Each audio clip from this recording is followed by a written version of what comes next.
Hi friends, എന്ത് പറയുന്നു? സുഖനല്ലേ? ഇത് എൻ്റെ സീഡ്ലെസ് ലെമൺ. ഇത് ഞാൻ ഒരു 2 വർഷം മുന്നേ വാങ്ങിയതാണ്. വലിയ ചട്ടിയിലുണ്ടായതാണ്. അപ്പോൾ അത് വാങ്ങുന്ന സമയത്ത് നിറയെ കായ്കളുണ്ടായിരുന്നു. നല്ല മഞ്ഞ വലിയ കൊലകൊലകളായിട്ടുള്ള കായ്കൾ. പക്ഷേ ഇവിടെ വന്നതിന് ശേഷം അത് അത്രയും കായ്ച്ചിട്ടില്ല. കായ്കൾ വന്നിട്ടുണ്ടായിരുന്നില്ല. 1-2 മാത്രമേ ഉണ്ടായുള്ളൂ. ഞാൻ എന്ത് ചെയ്തു എന്ന് പറഞ്ഞാൽ ഒരു ഹാർഡ് പ്രൂണിങ് ചെയ്തു. എന്നിട്ടും ഫലം ഉണ്ടായില്ല. വീണ്ടും ചെയ്തു. അപ്പോൾ ഇത് കുറേ കായ്കളുണ്ടായി. അങ്ങനെ ഒരു 10-12 കായ്കൾ ഉണ്ടായി. ഇത് ഇത്രയല്ല, ഇതിനേക്കാളും നല്ല വലുപ്പമുണ്ട്. ഇതിൽ കുരുവില്ല. പിന്നെ ഇതിൻ്റെ ഏറ്റവും വലിയ പ്രത്യേകത എന്ന് പറഞ്ഞാൽ ഭയങ്കര സ്മെല്ലാണ്. ഒരു ലെമണിൻ്റെ സ്മെല്ല്.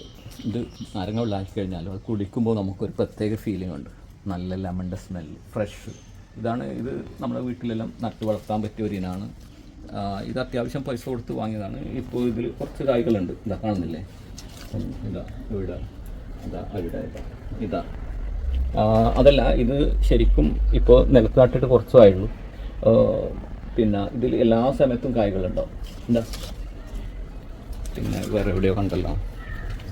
ഇത് ശരിക്കും ഇനി നിലത്ത് നട്ട് പിടിച്ച് നല്ല രീതിയിൽ വന്നു കഴിഞ്ഞാൽ, നല്ല വെയിലും കെട്ടിക്കഴിഞ്ഞാൽ എല്ലാ സമയത്തും കായ്കൾ തരും. ഇത് ഞാൻ റെക്കമെൻഡ് ചെയ്യുന്ന, നമ്മുടെ വീട്ടിൽ സൗകര്യം ഉണ്ടെങ്കിൽ വാങ്ങി നടാൻ പറ്റിയൊരു ചെടിയാണ് സീഡ്ലെസ് ലെമൺ. നിങ്ങൾക്കിത് എന്തെങ്കിലും തരത്തിൽ ഉപകരിച്ചെങ്കിൽ ഞാൻ തന്നെയായി. Thank you for watching. By.